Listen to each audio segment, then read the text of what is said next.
Para la Universidad Iberoamericana es un gusto recibirlos en las jornadas judaicas 2018. Igualmente les da la más cordial bienvenida la Federación Mexicana de Jóvenes Judíos, el Departamento de Historia, Tribuna Israelita y el Programa de Cultura Judaica. Para dar inicio a nuestra actividad, presentaremos a la maestra Adela Sánchez Mizrahi. Tiene 29 años de edad. Cuenta con una licenciatura en Pedagogía por la Universidad de Anáhuac, con especialidad en estudios judaicos y una maestría en Humanidades por la misma universidad. Trabajó durante 5 años en el Colegio Hebreo Mogen David impartiendo cursos y talleres del Holocausto ahí mismo. Fue directora del Centro de Estudios del Holocausto por 3 años. La maestra Adela, en la última década, ha sido una voluntaria muy activa en la comunidad judía de México, ocupando una amplia variedad de puestos en diferentes instituciones. Actualmente es vicepresidenta de la Federación Mexicana de Jóvenes Judíos, la cual es la institución judía juvenil que representa a los jóvenes judíos del país a nivel comunitario, nacional e internacional.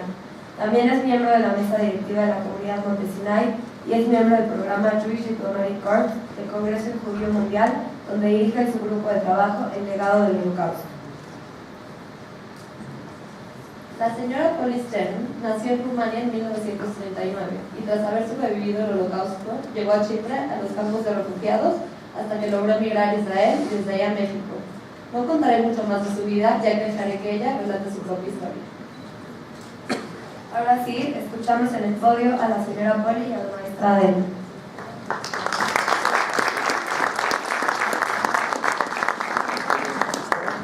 Gracias, muchísimas gracias. Quisiera dar un marco histórico, un marco contextual al testimonio de la señora Polly, explicando y hablando un poquito de lo que fue el Holocausto. El Holocausto, si bien fue un genocidio que se dio, que lo perpetró Alemania nazi bajo el régimen de Adolf Hitler, se dio en el contexto de la Segunda Guerra Mundial. Yo siempre explico, sí me gusta entender el Holocausto, entendiendo que Hitler tenía 2 guerras, que eran 2 guerras paralelas. La primera guerra era una guerra externa hacia el exterior, que tenía el objetivo de extender el territorio geográfico de Alemania, y esa guerra la conocemos como la Segunda Guerra Mundial. Fue una guerra de militares, fue una guerra de conquistas territoriales, fue una guerra política. Y al mismo tiempo, de una manera simultánea, se perpetró otra guerra en el interior de los territorios que tenía Alemania conquistados. Esta segunda guerra, o esta guerra interna, es lo que conocemos como el Holocausto. Dentro del Holocausto, o sea, que se dio en el contexto más o menos de 1939 a 1945, abarca el continente europeo.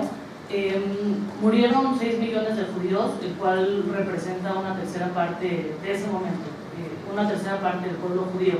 Sin embargo, los judíos no fueron las únicas víctimas perseguidas por Hitler ni por el régimen nazi, sino también hubo otras minorías como lo fueron los homosexuales, los gitanos, los discapacitados, que también fueron perseguidos y también fueron llevados a campos de Hitler.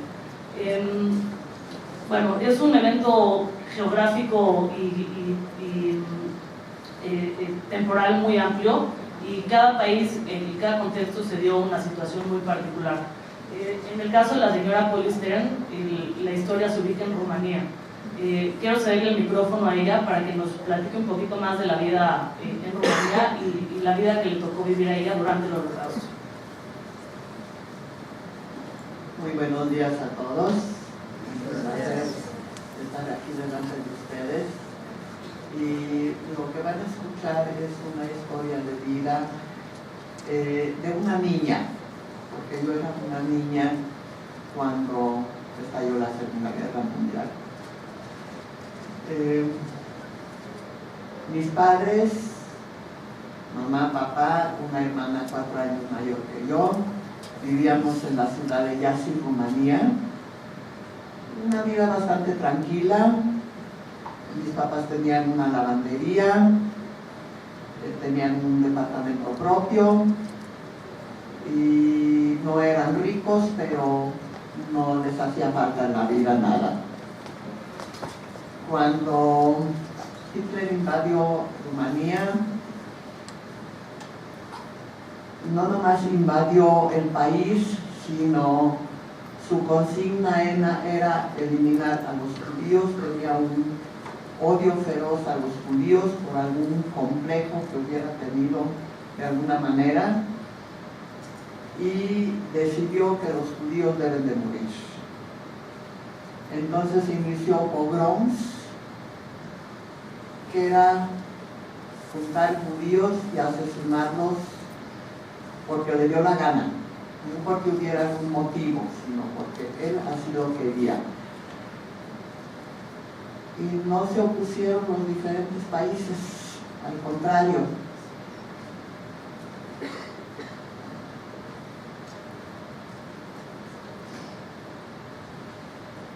Empezó por juntar a todos los judíos y llevarlos al patio de la policía, al paredón, y fusilarlos. Sobre todo a los hombres.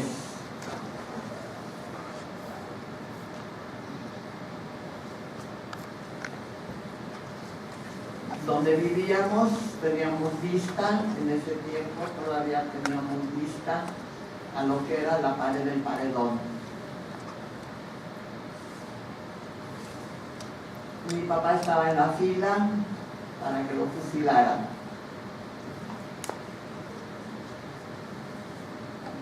Y seguían los siguientes. En el momento que a él le tocaba ir a la fila al paredón, a ponerse en el paredón, cayó junto a él uno que habían fusilado, que no había muerto por completo, y alcanzó a decirle en yiddish: sálvame, soy padre de 2 hijos. Una carreta para los heridos y una carreta para los muertos. Mi papá, al oír eso, decidió echar a esta persona a la carreta de los heridos. Al mismo tiempo, el vigilante que estaba junto a él le había dado la orden de echarlo a los muertos. El vigilante, con su pala, le dio un golpe a mi papá, que le atravesó el pulmón, y mi papá cayó al suelo. En ese momento entró un transporte que empezaron a gritar halt, o sea, que pararan las matanzas. Y todos los que estaban ahí concentrados, futuros muertos, echaron a correr. En ese tiempo,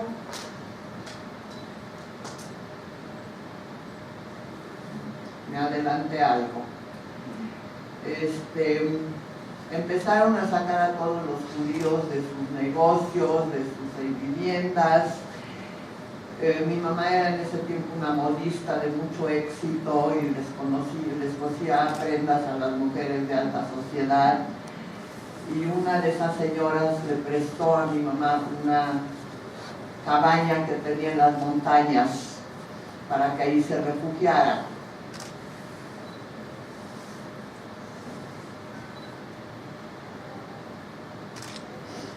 Mi papá, así herido como estaba sangrando, echó a correr y alcanzó a llegar a la cabaña. Y mi mamá cavó un hoyo en el bosque, en la parte de atrás, y ahí la enterró durante 6 meses.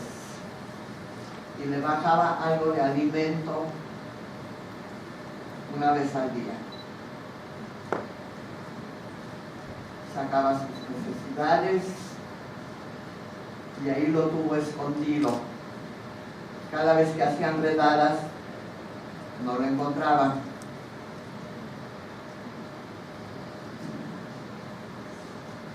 Me acuerdo de estar escondida. En Europa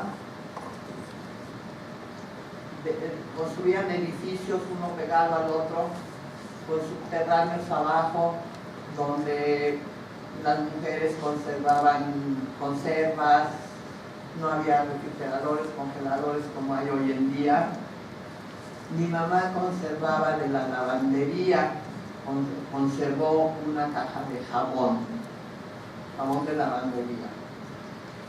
Pero salí a la calle a tratar de vender piezas de jamón para tener algo para comprar un pedazo de pan.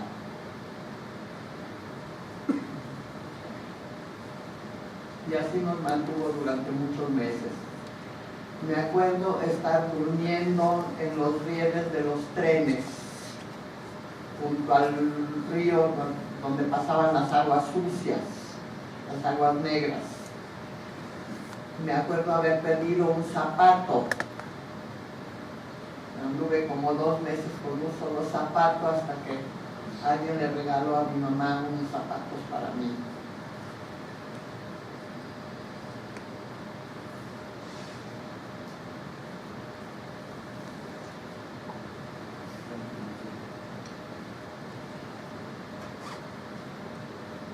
Y bueno, pues al final de cuentas la guerra terminó y salimos a la superficie y pues miles y miles de sobrevivientes dentro de lo que cabe de los millones que faltaron. ¿Qué hacemos y a dónde vamos? Mi papá tenía una hermana aquí en México que había salido desde mucho antes. Su marido había venido a México muchos años antes y la mandó traer a México de Hungría. Y él se dejó ir a Israel, que estábamos viviendo en campamentos, porque habíamos logrado salir.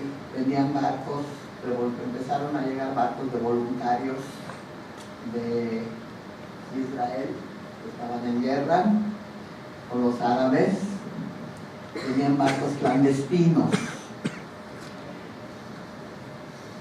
Mi papá se volvió muy influyente, no influyente, sino muy...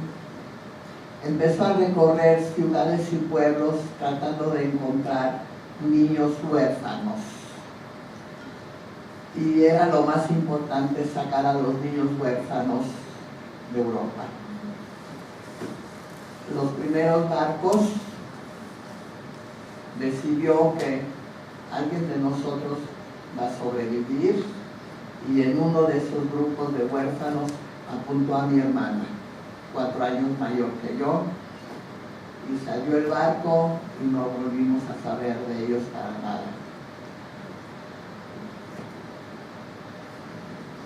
6 meses después,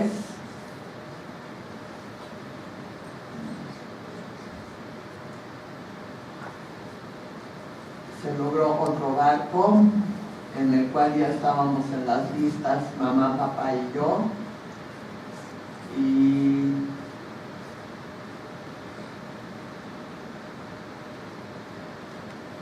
salimos rumbo a Israel. Me acuerdo, al subir al barco, había jalutzim, voluntarios de Israel, que estaban repartiendo naranjas y chocolates.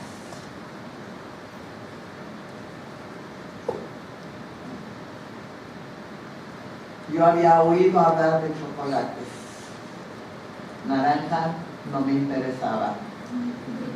Y al repartir me toca una naranja y empecé a llorar amargamente, y a otra persona que le tocó chocolate me lo cambió, y fue primera vez en mi vida que probé un chocolate y me envicié completamente, y hasta la vida, hasta el día de hoy, no hay un día que pase que yo no coma chocolate. Anécdotas que se acuerda uno, pero no es un vicio tan malo, y además que no engorda.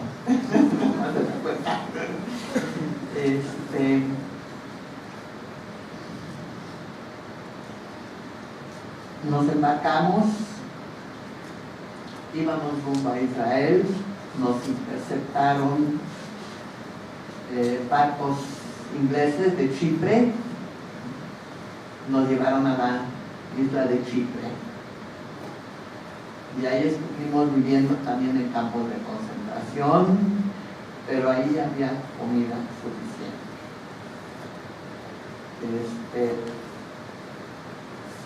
Todos los días había 3 comidas, o le daban a uno unos cacharros y un anafre y le daban los productos crudos y podía uno en su tienda de campaña cocinarse. Pero ya no había el hambre desorbitada. Estuvimos 6 meses en la isla de Chipre y luego ya logramos por fin subirnos en un barco rumbo a Israel. En Israel la vida era muy difícil en ese tiempo, no era tampoco, ya me saqué la lotería. Y nos asignó la SECNUR una casa de los árabes, un terreno que había conquistado, y vivíamos 4 familias en una casa de 12 cámaras. Y los horarios de la cocina estaban, cada quien tenía su horario, tiempo de poder cocinar. Este tío que vivía en México se dejó ir a Israel y nos encontró ahí y le dijo a mi papá: ¿qué haces aquí? En México en América se recogen los dólares en los árboles. Nos convenció a mi papá y nos trajeron a México. Mi papá nunca encontró ningún dólar en ningún árbol. Y en un principio la vida fue muy difícil porque los tíos no resultaron lo que una niña de mi edad esperaba de unos tíos. O sea, era hermana de mi papá y como que por un lado, qué bueno que nos sacaron, por otro lado, como que éramos estorbo. Este tío era, en ese tiempo ya era muy rico aquí en México. Tenía en Tampico, vivía en Tampico, tenía agencia de automóviles Dodge, tenía maderería, que abrió negocio ahí en Europa, de su familia, tenía fábrica de pinturas, tenía un montón de propiedades. Y el único empleo que encontró para mi papá era en la fábrica de pinturas, siendo mi papá un hombre enfermo del pulmón. Que con los químicos, pues eso no era muy sano para él. Sin embargo, sin estudiar, sin saber el idioma, aunque el rumano y el español son idiomas romances, son las mismas raíces, pero fuimos aprendiendo el idioma y sin embargo a los 6 meses de estar en la fábrica de pinturas, había otra fábrica de pinturas llamada Solex, la de mi tío era Selene. Los ingenieros químicos de Solex venían con mi papá que les ayudara con las fórmulas de las pinturas, porque el sol en Tampico quema todo, es un sol tremendo, y entonces la pintura se va borrando. Y mi papá les ayudaba a los químicos con las fórmulas de las pinturas. Y bueno, pues eso fue la vida, crecimos. Mi hermana se vino a México a estudiar, entró al seminario, acabamos allá el high school en México. Mi papá decidió, cuando llegamos a México, mi papá decidió que en México es muy importante aprender inglés. Entonces nos inscribió, en Tampico había un colegio americano, nos inscribió en el colegio americano. Igual, para entrar a un colegio mexicano era muy difícil porque no había rotación, o sea, entrabas a primero, tenías que hacer todo un año primero, entrabas a segundo, tenías que hacer todo el año segundo, pero nosotras ya éramos mayores. Entonces en la escuela americana había chance de que si vas muy bien, te van pasando años por año. O sea, en el mismo año puedes hacer hasta 2, 3 grupos. Y acabamos ahí, mi hermana y yo acabamos ahí el high school. Ella se vino a México, entró a casa de algún familiar, entró al seminario, se convirtió en maestra de hebreo. Y yo me vine a México. Había yo venido a México de una familiar lejano que me había invitado por unos días. Y exactamente era Rosh Hashanah Yom Kippur. Y por X o Z, en el templo de Itzhak, en la calle de Ámsterdam, al salir a caminar en la calle, un muchacho se me quedó viendo y se me acercó y se presentó y nos soltamos hablando. Mi hermana ya vivía en México, en la colonia Condesa, y él empezó a informarse y al día siguiente llegó a casa de mi hermana y me pidió que me casara con él. Era un sábado en la noche y yo el domingo tomé el avión y me regresé a Tampico. Para eso, en Tampico ha caído una tormenta bárbara, un ciclón, y estaba inundada la ciudad. Él fue detrás de mí y en lancha tuvimos que regresar al aeropuerto y me volvió a traer a México. Y gracias a Dios, aquí este país nos recibió con los brazos abiertos. Acepto preguntas y respuestas.